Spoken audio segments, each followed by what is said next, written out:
Amici bellini, abbiamo aspettato un pochino nella speranza di potervi dare qualche notizia un po' più sicura, qualche news ficcante che ci dicono ci siamo quasi, e invece arriva l'Here We Go, ma arriva l'Here We Go sbagliato, che potrebbe però sbloccare delle cose. Cominciamo.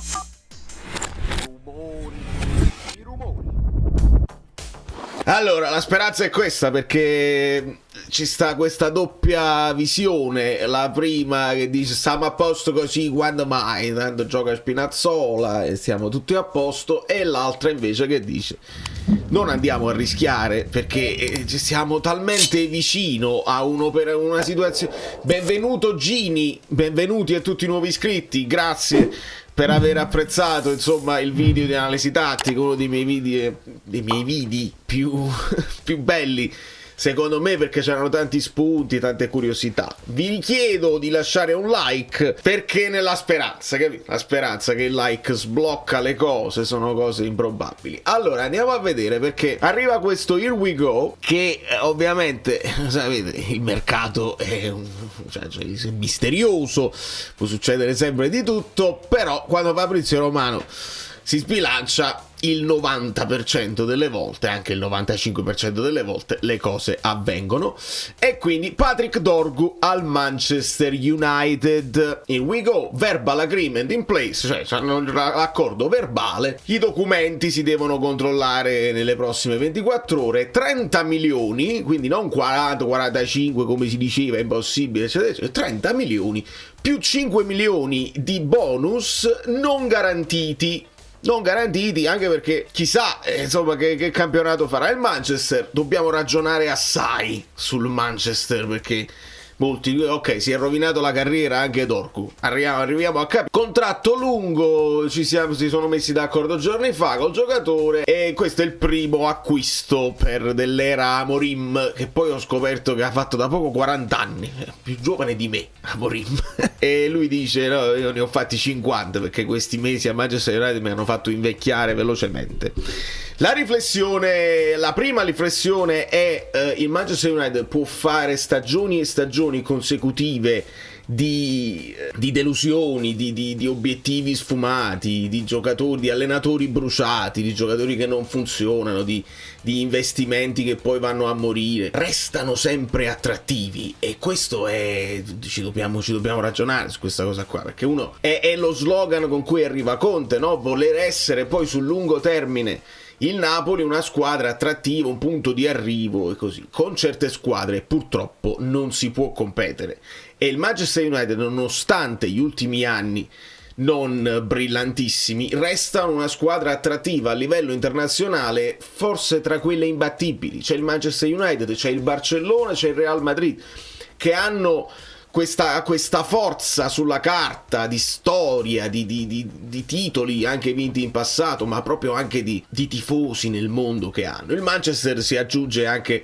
che sono in Premier, che è il punto di arrivo ideale per ogni giocatore, e quindi il ragazzo 19 anni, ma ne fa 20, eccetera eccetera, si butta, non ha proprio nessun problema, non è che pensa ma magari mi vado a giocare lo scudetto col Napoli e poi no, se bussa il Manchester United ci ragiona, e quindi sale ancora di più il valore dell'acquisto di McTominay, che invece lascia il Manchester United dopo tanti anni e viene a giocarsi una carta con noi. Quindi bene, bravo, bello McTominay, quanto è bello Oriali, bello McTominay, però non tutti. E contemporaneamente l'altra riflessione è: potrebbe questo sbloccare? Nel senso, Manchester United si copre con un Jolly, che sappiamo che è un Jolly che può giocare in difesa ma può giocare anche in attacco, e potrebbero a quel punto sbloccare la situazione Garnacho. Questa è la nostra speranza.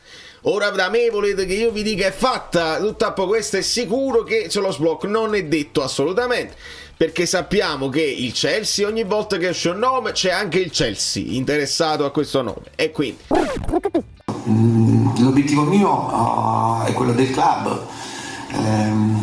Mi auguro è che di non indebolirci, al massimo rimaniamo quelli che siamo, si dice a casa mia, al massimo, senza far danni e cosa, perché ripeto, se poi qui deve intervenire il club, io non voglio entrare in proposito. Sicuramente non voglio, ecco, se dobbiamo fare qualcosa deve essere migliorativa e non peggiorativa a livello numerico.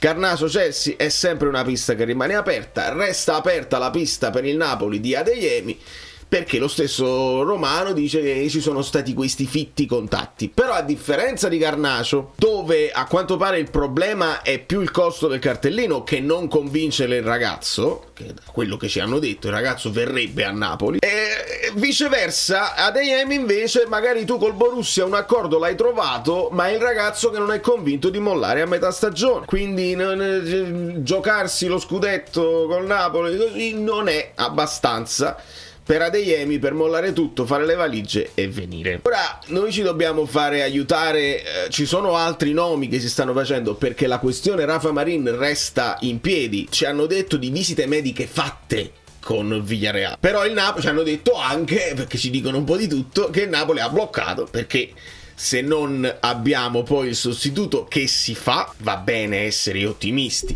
va bene pensare che tu ce la fai, eccetera, eccetera, ma non puoi rimanere con uno in meno, perché andiamo un attimo nel nostro fidatissimo schemetto, dove abbiamo tutti i nostri giocatori della rosa, vedete, l'ho tolti tutti dalla panchina, tutti i portieri del mondo, e non ha importanza, la situazione è quella che sappiamo. Ora, se tu togli Rafa Marin, non hai nessuno. Perché? Dice, vabbè, ma quello sta tornando buongiorno.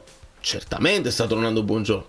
Ma mettere Juan Jesus al posto di Rachmani, che magari prende un cartellino in più, diventa un problema importante per lo sviluppo della manovra. Io non sto parlando nemmeno a livello numerico, ma per lo sviluppo della manovra. Se una cosa positiva ha Juan Jesus, che non si può negare, è l'impostazione da dietro, la grande precisione dei passaggi e la facilità con cui smista il pallone, molto spesso anche di prima, col sinistro sulla sinistra. Se lo metti qua deve fare un passo in più, potrebbe non essere ideale. Questo sempre se aspettiamo il ritorno di Buongiorno, ci dicono che filtra ottimismo, se Buongiorno è pronto ti ritrovi con Buongiorno Rachmani. Quindi Rachmani deve giocare tutte, perché la situazione Danilo che era legata, quante volte l'avete letto Danilo vuole solo il Napoli? Potrei mettere, mi scoccio di fare editing, però fidatevi, potrei mettere tutte le Danilo vuole solo il Napoli. Danilo non voleva solo il Napoli, mi sembra evidente, perché è andato in Brasile. Quindi la questione è questa, e non è nemmeno più una questione di slot, perché con l'uscita di Kvara lo slot ce l'hai.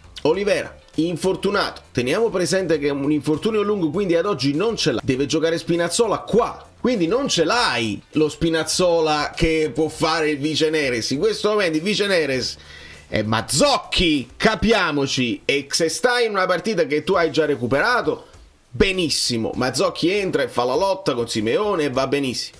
Ma se invece è una partita che tu magari storta, prendi il palo, il rigore non arriva e non riesci a sbloccarla, chi metti per cambiare le sorti di una partita? Prima avevi Kvara in campo e mettevi un Neres, o viceversa. Adesso è diverso. Quindi le coppie sono un pochino in questo momento problematiche. Gilmour Lobotka non c'è problema. Vogliamo pensare che Philip sia pronto? Benissimo, e allora Philip Anghissà o Philip McTominay. Questo Asa messo all'interno delle cose non se ne parla, perché non giocava nemmeno con il Lecce, quindi è un filler che però non si sa se Conte non ha fatto giocare un Rafa Marin che lui ha allenato, che ha preparato tutta l'estate, e non lo mette in campo. Non lo so se vuole mettere un Asa nelle rotazioni del centrocampo. E sappiamo che al posto di McTominay l'idea di Conte è quella di utilizzare Raspadori, quindi puoi utilizzare Raspadori qua. Queste sono le coppie del centrocampo al momento. Uscendo Foloruscio, entra Philip, e questa è la situazione. Politano Ngong piano piano si ritaglia qualche minuto in più, così Simeone Lukaku, e non c'è problema. È un buco importante lasciato da Kvara che va colmato, ragazzi, perché rendetevi conto.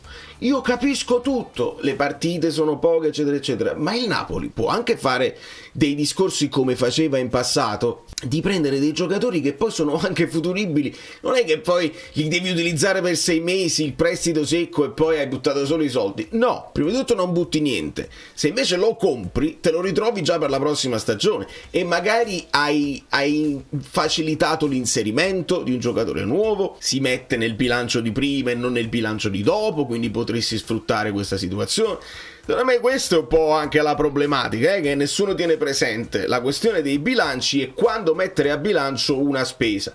Però ci sono delle soluzioni. Tu puoi fare il prestito che poi diventa obbligo e quindi lo sposti nell'altro bilancio se lo devi fare, perché magari ti arrivano poi i soldi che speri di avere per Osimhen, i soldi di Kvara non li stai in questo momento utilizzando. Lo so che poi arrivano in varie tranche, ma il bilancio è una questione diversa. Auriemma lancia la bomba, mi sta arrivando l'amico Bellino Ayub sul gruppo Telegram. Arriva: Napoli e Atalanta stanno trovando l'accordo per un incredibile scambio, Raspadori a Bergamo e Lookman in azzurro. È divertente, è sfiziosa, è particolare, perché sappiamo che Lookman si è appena infortunato, e diventa plausibile perché l'Atalanta, quando arriva un infortunio, di solito, vedete Scamacca, arriva subito Retegui, di solito si fanno trovare pronti, e visto che le voci di Atalanta e Roma interessate a Raspadori esistono da un po' di tempo, ecco che scatta questa possibilità. Però a quel punto significa che il Napoli si prende a Lookman, se lo prende infortunato, senza poter fare le visite mediche. La vedo un po' difficile. E oltretutto un altro africano, che De Laurentiis, non lo so se De Laurentiis ha cambiato idea su questa cosa, che De Laurentiis può cambiare idea, però quelli là che fanno la Coppa d'Africa, De Laurentiis ha detto: non me ne parlate proprio più, se non firmano una cosa, la carta che rinunciano alla loro nazionale, non ne voglio più sapere. Poi improvvisamente ci andiamo a prendere a Luca. Va benissimo. Questo è anche un altro discorso dei extracomunitari, perché si lega a quella voce che diceva il Napoli comunque non può prendere Elmas perché con gli extracomunitari, e ho fatto il video a parte, potete andarvelo a vedere, dove faccio il discorso di quello che rappresentano gli scozzesi e gli extracomunitari che ti puoi prendere in un anno. Danilo si poteva prendere perché veniva direttamente dall'Italia, quindi Lookman sotto questo punto di vista potrebbe entrare perché viene direttamente dall'Italia, ma è un discorso un pochino particolare, insomma, parlare di un giocatore che si è appena infortunato. È plausibile che l'Atalanta lo sostituisca, ma plausibile che tu ti vada a prendere un giocatore infortunato la vedo un po' difficile, Poi è chiaro che nel mercato sempre tutto è possibile. Il discorso sui difensori va approfondito, perché c'è questo discorso Pongracic che si sta rincorrendo in questi giorni. Aveva senso per il Napoli andarsi a prendere un giocatore che era uscito dai piani della Fiorentina, e io vi dico subito che so delle cose che non voglio nemmeno diffondere perché poi non le so direttamente, mi arrivano, del motivo per cui Pongracic non giocava, è sparito completamente dai radar della Fiorentina. Adesso però lo hanno rimesso titolare e quindi non lo so se è una cosa ancora fattibile. Per quanto riguarda la Fiorentina, si è tornato a parlare di Biraghi.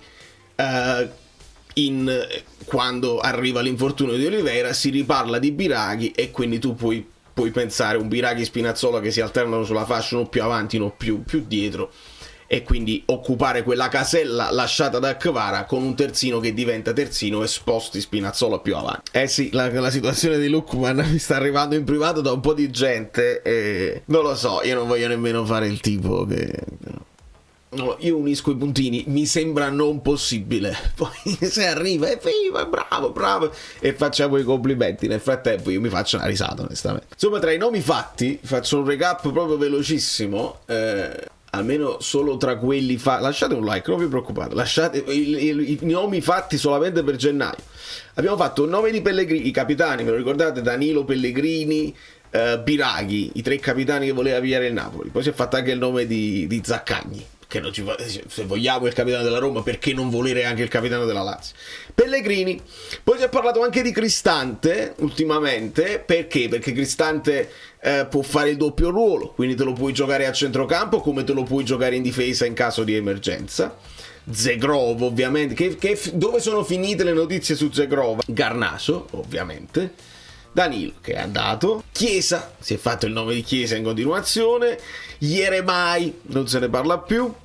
Cherki, Dorgu, che è andato ad Eyemi. Ndoye, non ci dimentichiamo Ndoye. Poi Tell del Bayern di Monaco. Adesso pure altre notizie stanno uscendo su Tell. Frattesi, si è parlato di Frattesi. Qualcuno ha detto pure di Timo Werner. Galeno, il Napoli non molla Galeno. Casadei, su Casadei addirittura sono stato costretto a fare un video, mi sono esaltato inutilmente. A proposito, pare che insomma che Casadei se lo ballavano Torino e Lazio. Adesso Torino ha preso Elmas, però potrebbero anche affondare su Casadei. Vediamo che cosa succede, chi se lo prende, se ne valeva la pena. Speriamo di scoprirlo, perché è un giocatore interessante. Poi Ghilardi del Verona, Comuzzo, si era parlato pure della Fiorentina, Skriniar, vabbè, lasciamo perdere, Skriniar, Ocoli, eccetera eccetera. Pongrasic, Isaksen pure se ne parlava, però con lo scambio con Gong e non risolvi niente. E poi si è detto anche di Coppola, sempre del Verona, per i famosi difensori che poi possono essere affidabili già da subito. Signori, io non chiedo di andare a prendere Mertens perché lasciamo bene. Ho detto Mertens perché è una di quelle cose impossibili che non si possono fare. Non chiedo che Hamsik si rimetta gli scarpini e venga a giocare con noi, però io chiedo che il Napoli qualche operazione la faccia, Servirebbe un difensore, servirebbe un centrocampista e servirebbe un attaccante, preferibilmente il difensore esperto, perché perché lo sai che se arriva giovane con Conte comunque non gioca, ma lo devi prendere come va, perché non puoi rimanere solo con Buongiorno che viene dall'infortunio serio, con Rachmani che le sta giocando tutte e Juan Jesus che sta facendo gli straordinari. Non puoi rimanere così, non si può proprio fare, anche se non ti vuoi giocare lo scudetto e vuoi stare semplicemente tranquillo per la Champions, non puoi rimanere così. Quindi il Napoli non lo farà, non ci posso credere. Diventiamo ipervirali se il Napoli non prende un difensore, se vende Rafa. A centrocampo ti vuoi arrangiare per forza? Va bene, ti arrangi numericamente, Asa lo hai messo, speriamo, Conte spera di non doverlo utilizzare mai, ti arrangi tra Asa, Billing e Raspadori, in qualche modo fai in attacco.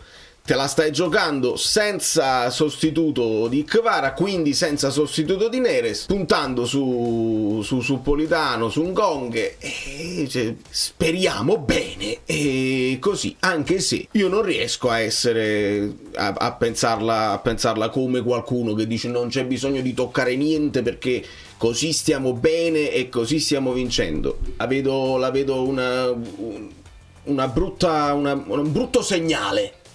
Non riuscì, perché magari il Napoli ci sta provando, anzi io sono sicuro che il Napoli ci sta provando, ma se non riesci a fare le operazioni perché uno ti sei buttato su giocatori che forse non ti puoi permettere o che non vogliono venire, e due non hai le alternative, mancano 5 giorni. Siamo stati sorpresi alla grande nel mercato estivo, che in pochi giorni abbiamo messo a posto, ma erano tutte operazioni che erano già messe in piedi ed eravamo costretti, perché il campionato era iniziato e avevamo iniziato malissimo. Adesso non facciamo che però stiamo andando bene, che ci abbiamo da riparare. C'hai da riparare che hai venduto Kvaratskhelia e non l'hai sostituito con nessuno. C'è da riparare, c'è un buco, c'è proprio il buco.